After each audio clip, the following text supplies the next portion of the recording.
예, 이제 두 번째 시간 들어가는데, 두 번째 시간은 오늘 내가 다음 카페에다가 마태복음 2장 강의 자료 2번을 올려놨어요. 근데 모두 핸드폰으로 다음 카페에 접속해서 자료 2번을 찾아가지고 같이 보도록 합니다. 예, 다윗의 자손인 나사렛 예수, 또 다윗의 자손 예수가 있고 나사렛 예수가 있다는 이 말씀드렸어요. 유대인의 왕이라는 말이 있고 만왕의 왕이라는 말이 있다. 이건 사실은 같은 말이 아니다라는 걸 꼭 이해를 하셔야 됩니다. 나사렛 예수 하면은 박해받는 예수, 멸시받는 예수가 되는 거고, 다윗의 자손 예수 하면은 이스라엘의 구원자, 예루살렘의 구원자라는 뜻인 것이고, 유대인의 왕 하면은 단순히 율법 제도 안에서 이스라엘 12지파의 선민 사상에 의한 그런 유대인들만을 위한 왕이지만 예수님은 만왕의 왕이 되셔야 된다. 컨트롤을 먼저 이해하고 본문 말씀으로 들어갑니다. 마태복음 2장 3절로 6절. 헤롯 왕과 온 예루살렘이 듣고 소동한지라 그랬는데, 소동했다라는 말은 민수기 4장 17절에서 인용하는 말로서 셋의 자손, 소동하는 자식들, 그런 뜻이죠. 그 여기 인용이 됐어요. 왕이 모든 대제사장과 백성의 서기관들을 모아 그리스도가 어디서 나겠느냐 물으니, 그리스도라는 말은 하나님의 기름 부음을 받은 자라는 뜻으로서 구약의 히브리어로는 메시아라고 그러죠. 이르되 유대 베들레헴이오니, 대제사장과 서기관들은 즉각적으로 유대 베들레헴이라고 딱 답을 내놓죠. 그런 걸 보면 이 사람들이 글자로 기록된 성경의 지식이 얼마나 해박한지를 알 수 있단 말이에요. 어떤 질문이 나오면 즉각적으로 성경이 탁 나와버리는 거죠. 우리 형제 자매들도 다 이렇게 되셔야 돼요. 특히 말씀을 가르칠 책임을 가진 인도 직분이 있는 형제들은 성경을 부지런히 읽으셔야 돼. 그래서 어떤 질문이 나오면은 즉각적으로 어떤 성경 구절이 탁 나올 수 있도록 그렇게 준비가 되시기를 바라요. 그래도 이제 나이가 들고 몸이 이제 후퇴되고 그러면은 자꾸 가물가물해지고 그렇게 되는 거니까. 이두메 사람 안티파토의 라는 안티파토라는 사람의 아들이 이제 헤롯인데, 그는 다니엘서 7장에 나오는 네 번째 크고 두려운 짐승국인 로마에 의해 유대인의 왕으로 세워진 때니까, 헤롯은 만왕의 왕은 될 수 없죠. 군봉왕으로만 세워진 자니까, 그때 당시에는 로마 황제가 자칭 자신을, 그래서 이제 신이라고 했기 때문에 역사에서 아마 다 배우셨을 거예요. 세계사 책에 배울 때 신성 로마 제국 이렇게 배웠죠. 송자장이 끄덕이는 거 보니까 아마 고등학교 때 신성 로마 제국. 왜 그러냐, 로마 황제는 신의 아들이다, 신의 나라다. 만왕의 왕인 거죠. 그걸 이제 제국이라고 그러죠. 자, 그는 자신의 불법적인 왕권이 무너질 것을 두려워하여 유대인의 왕으로 나실 그리스도가 어디에서 날지를 성경을 문자적으로 연구하는 대제사장과 서기관들에게 물은 것입니다. 마태복음 2장 6절입니다. 또 유대 땅 베들레헴아, 너는 유대 고을 중에 가장 작지 아니하도다. 네게서 한 다스린 자가 나와서 내 백성 이스라엘의 목자가 되리라 하였음이니이다. 왜 베들레헴에서 나야 된다는 것까지도 대제사장과 백성의 서기관들은 알고 있었죠. 정확하게. 자, 이것은 미가서 2절을 인용한 말인데 이것은 임의 인용, 응용적인 인용을 한 거예요.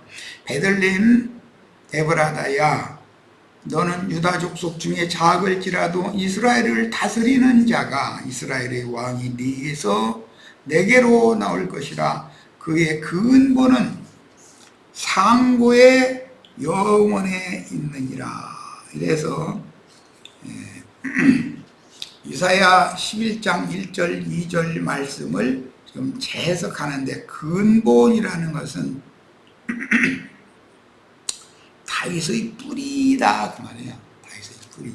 원래 이사야서는 이새의 뿌리에서 한 싹이 나오고 한 가지가 나온다, 이새의 뿌리라고 이렇게 돼 있죠. 그런데 이것을 신약에서 인용할 때는 다윗의 뿌리라고 임의 응용해서 인용을 한 거예요.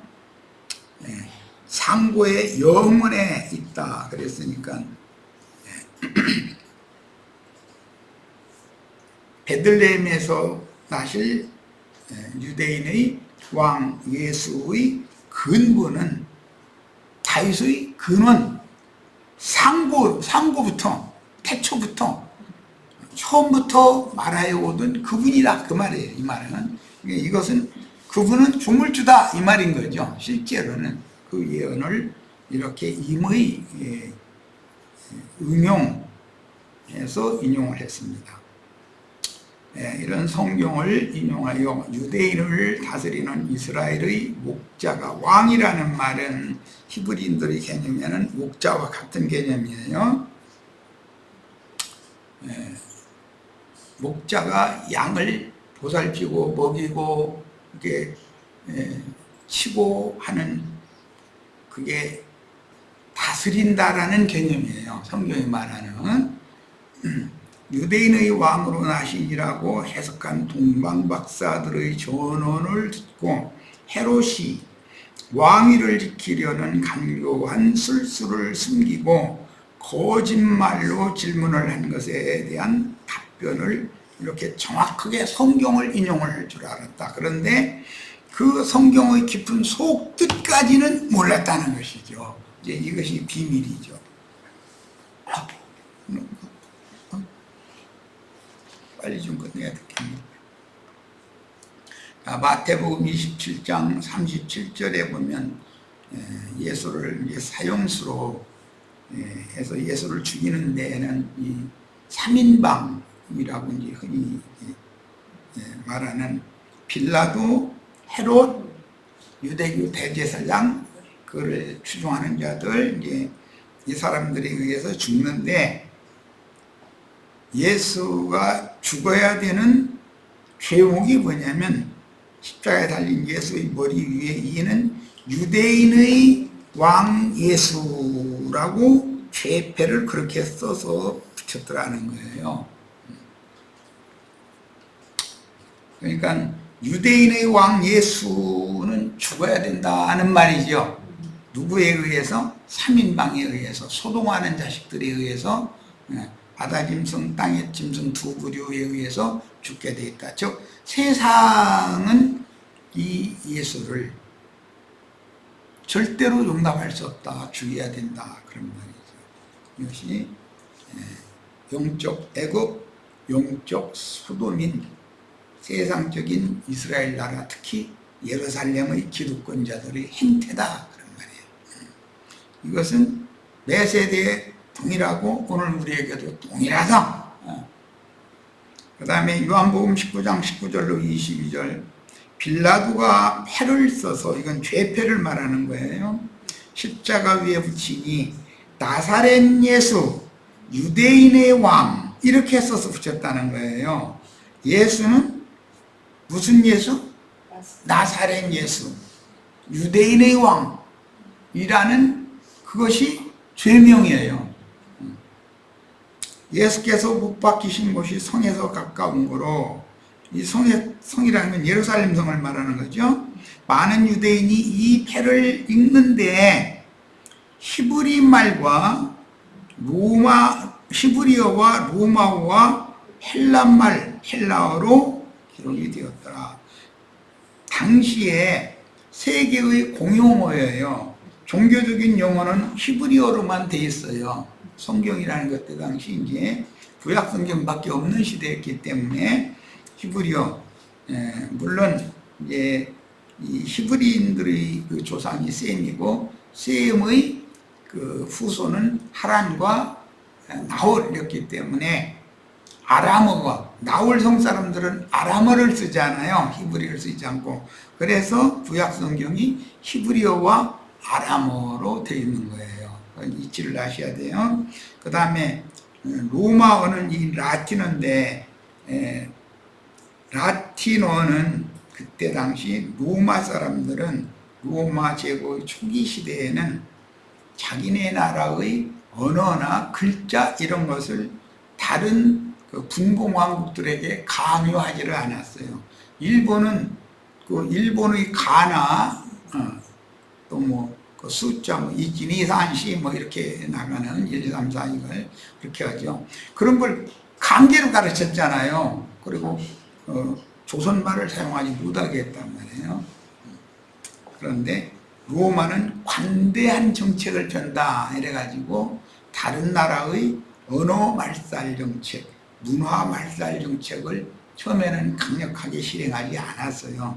그래서 로마가 정복한 지중해 변의 모든 제국은 헬라 제국이 그대로 헬라 제국을 그대로 다시 로마가 흡수한 것이었기 때문에 모든 로마 제국 본토, 로마 본토 사람들 외에는 전부 헬란말을 사용했다. 이게 주변 모든 각 나라들이. 그런데 팔레스틴 사람들은 히브리말을 쓴 것이죠. 아람말과 히브리말을 혼용을 해서 썼어요. 예수님이 복음을 전하는 것도 히브리어와 아람어를 이렇게 혼용해서 사용을 하셨었어요. 그래서 죄패를 쓸 때 히브리어, 로마어, 헬라어로 기록을 해서 죄패를 써붙였다라는 건 당시 온 세계의 공용어를 다 누구든지 읽으면 알 수 있도록, 무엇을 알 수 있도록? 나사렛 예수 유대인의 왕으로 이 사람이 죽여야 된다라는 걸 다 알 수 있도록 그 말이에요. 온 세상 사람이 다 알 수 있도록 죄패를 이렇게 써붙였다 그런 말이에요. 자, 마태복음 13장 53절로 58절을 인용했는데 읽어봅니다. 예수께서 이 모든 비유를 마치신 후에 그곳은 갈릴리 해변이에요.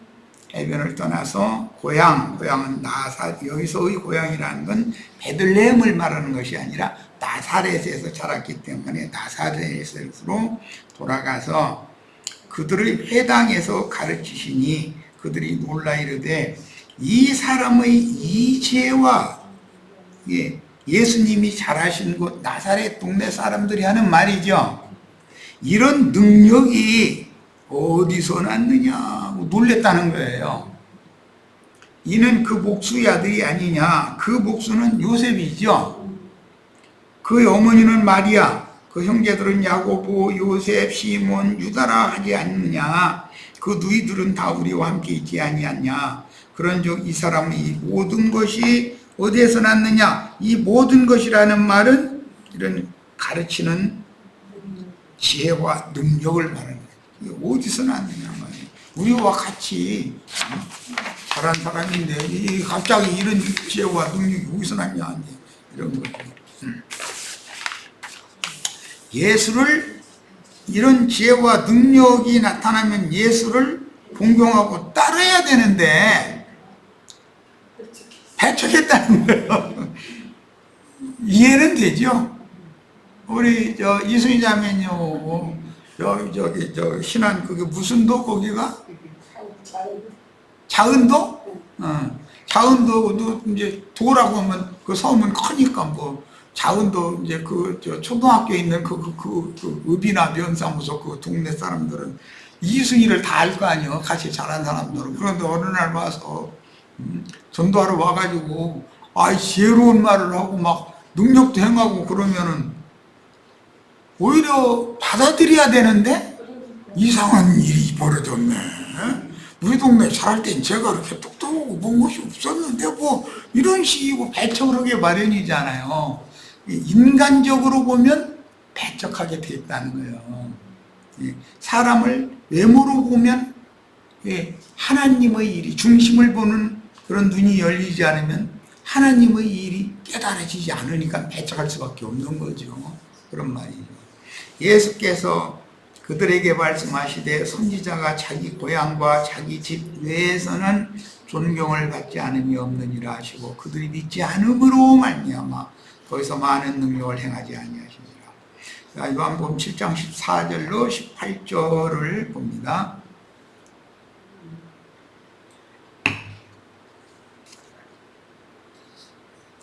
이미 명절의 중간이 되어 예수께서 성전에 올라가서 가르치시니 유대인들이 놀랍게 여겨 이르되 이 사람은 배우지 아니하였거늘 어떻게 글을 아느냐 이렇게 평론을 해요.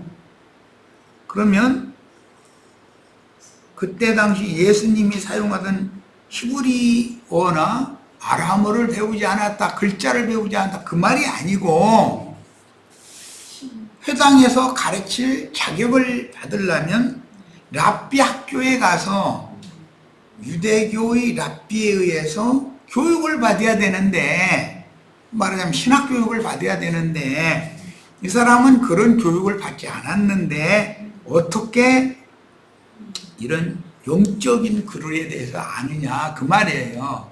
영적인 글을 지금 말하는 거예요. 하니 예수께서 대답하여 이르시되 내 교훈은 내 것이 아니요 나를 보내신 이의 것이니라. 사람이 하나님의 뜻을 행하려 하면 이 교훈이 하나님께로부터 왔는지 내가 스스로 말함인지 알리라. 스스로 말하는 자는 자기 영광만 구하되 보내신 이의 영광을 구하는 자는 참되니 그 속에 불의가 없느니라 그랬어요.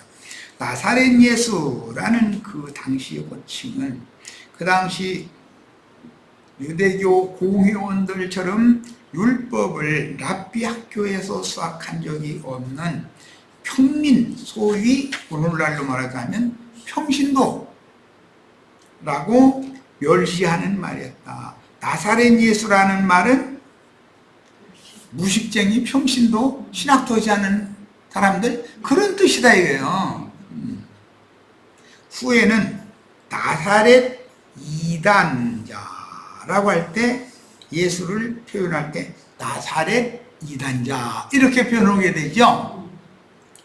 라는 뜻으로서 후일 성령의 보내심을 받은 지지자들에게 동일한 호칭으로 멸시했으며 현대에도 평신도 목회자들을 멸시하는 기독교계의 허망한 관념이 계속 유대인의 관념이 이어지고 있죠.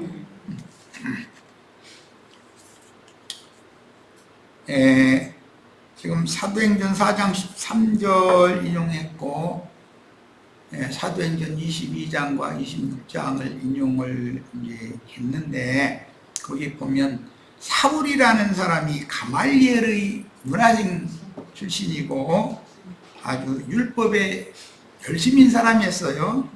그런데 다메섹 도상에서 빛으로 오신 주님께서 사울에게 사울아 사울아 네가 왜 나를 핍박하느냐 하니까 주여 니시우니까 라고 부르니까 나는 네가 핍박하는 나사렛 예수다 라고 답변하셨죠. 나사렛 예수는 그러니까 유대교에 열심하는 자들에 의해서 박해받는 자에 대한 명칭이다 이런 말이에요.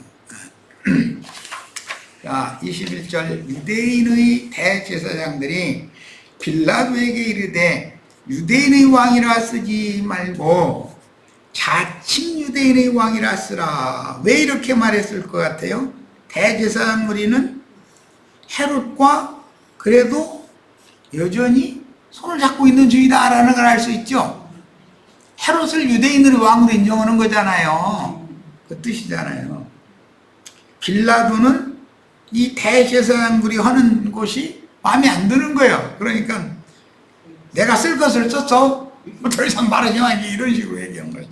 그런데 사실은 빌라도를 통해서 온 세상이 대적하고 박해하는 예수로 죽어야 된다 그런 말이에요. 그런데 그렇게 함으로 온 세상의 구원자가 되기 위한 대속제물이 된다라는 것을 지금 증명하는 얘기다 이런 거예요. 이런 하찮은 이야기 같지만 죄패 이야기도 여기에 복음이 들어있는 거다 말이에요. 온 세상의 메시아로 예수님이 대속제물로 죽는 거다 말이에요. 그러니까 온 세상 사람들이 다 알 수 있도록 히브리어, 로마어, 헬라어로 죄패를 써붙여야 되는 거예요. 그런데 그 죄패가 뭐냐? 자칭 유대인의 왕이라고 써달라고 하는데 아니야. 유대인의 왕 예수, 나사렛 예수 유대인의 왕 이렇게 써서 붙이는 것이 맞는 거야 라고 빌라도가 본세자가 그렇게 말을 했어요. 그냥 왕보다도 대제사장보다도 로마 황제의 사명을 받은 총독인데 지위로 보면 낫죠 훨씬. 그런데도 대제사장들이나 헤롯이 꼼짝 못한다고요. 빌라도에게. 빌라도가 이렇게 합시다 하면 안 할 수가 없는 거란 말이에요. 지금 상황이. 야, 이가 선지자가 예언했고 아기 예수를 경배하러 왔던 동방의 박사들이 증언한 유대인의 왕은 혈통적으로는 유대지파 출신인 예수 그리스도였으니 로마서 1장 1절 이하에 나오는 말이고 히브리서 서원 말씀에도 나오는 말이고 그분은 예언을 이룬 유대인의 왕으로 죽어야 했는데 유대인의 왕 예수는 히브리인, 로마인, 헬라인 즉 온 세상의 구원자이면서도 온 세상에서 반대와 불신의 대상으로 죽임을 당했다. 그런데 온 세상의 구원자가 온 세상의 반대와 불신의 대상으로 죽었다. 이 말은 무슨 뜻이에요? 온 세상의 구원자는 반드시 온 세상의 구원을 위한 대속물로 죽어야 된다라는 성경이 이루어져야 된다라는 말이라는 거예요. 자, 한 다스리는 자가 유대인의 목자라고 설명한 말씀과 같이 성경에서 자기 백성을 다스리는 자는 양의 목자와 같이 먹이고 치는 자이므로 다윗이 목자로서 기름 부음을 받았고 모세가 목자로서 그 사명을 위임받은 것은 훗날 자신의 피로 구속하신 신자들의 목자장이 많은 목자들을 둔 만왕의 왕이라는 뜻이다. 인자 예수는 유대인의 왕 예수였지만 그 영으로 오신 예수는 만왕의 왕이죠. 온 세상의 구원자예요. 만국의 왕이 되는 거예요. 그 영이신 예수님. 그러므로 세상 임금 마귀의 사자인 헤롯의 왕 노릇과 천국의 사자이며 천국의 왕이신 그리스도께서 생명 안에서 다스리는 왕 노릇에 대한 명확한 이해가 필요한데 헤롯이나 또는 로마 황제 즉 그때 당시 만왕의 왕을 자처하던 카이사가 임명한 분봉왕들 이 사람들의 왕 노릇은 세력의 신에 의지해서 왕 노릇하는 거죠. 정치 권력을 사용해서 윽박지르고 짓밟아버리고 이렇게 휘둘러버리는 거잖아요. 이제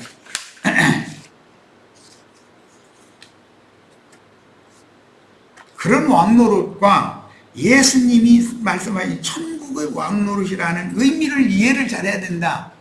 천국의 왕노릇, 천국에서 다스리는 자라는 건 생명 안에서 빛으로 다스리는 것을 말하기 때문에 이것은 목자가 양을 푸른 초장과 맑은 물이 있는 곳으로 인도하여 데리고 다니면서 먹이고 마시우고 그들의 모든 것들을 돌봐주는 책임을 지는 것을 천국의 다스림이다 이렇게 말한단 말이에요.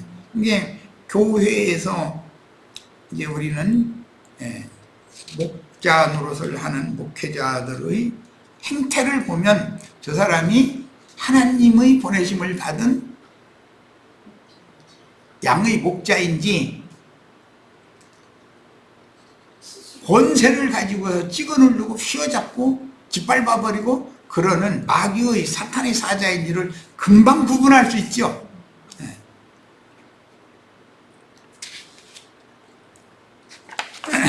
예언된 메시아는 이스라엘은, 그런데 이런 다스리는 메시아의 다스리는 그 왕국에 대한 이해가 불명확했기 때문에 세상 나라에서 다윗의 권세와 가진 그런 권세를 가진 자가 나타나서 로마로부터 세상적인 이스라엘을 독립시켜 가지고 로마를 대항하고 로마도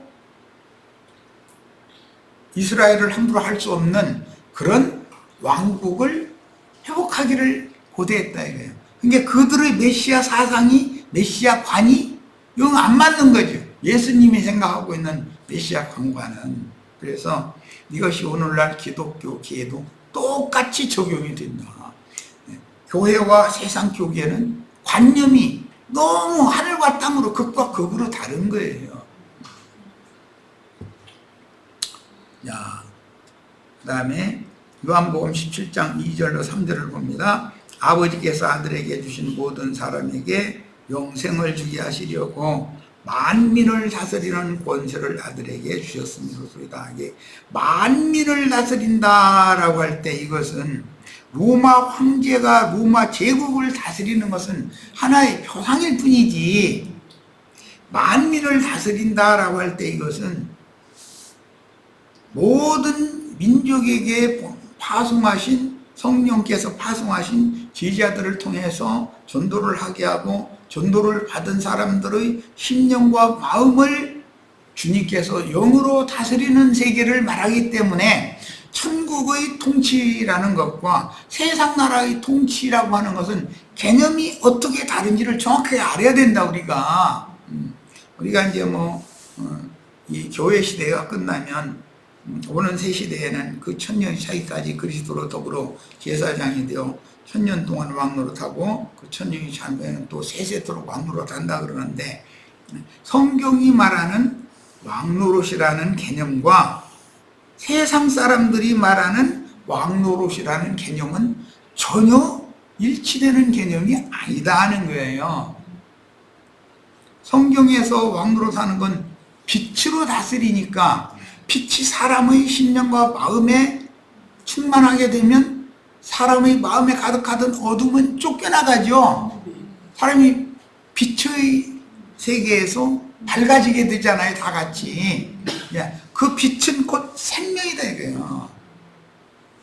햇빛이 없으면 생명이란 존재할 수가 없는 거잖아요. 이와 같은 거다 이거예요. 어둠을 먹고 사는 존재라는 것은 모든 것이 뭔가 하여튼 하나님의 생각과 반대되고 대적하는 것들인 것이죠. 이 빛과 어둠, 낮과 밤은 서로 반대되는 것이죠. 이것을 잘 이해를 하시길 바랍니다. 오늘은 여기까지 하고 오늘 토요일 날은 13일이네. 7월 13일 2번 자료의 3페이지 중반부 요한복음 18장 36절로 38절부터 들어가겠습니다. 자, 오늘 집회는 마치겠습니다. 조금 빨리 끝내야 되겠습니다. 허리가 너무 아프다.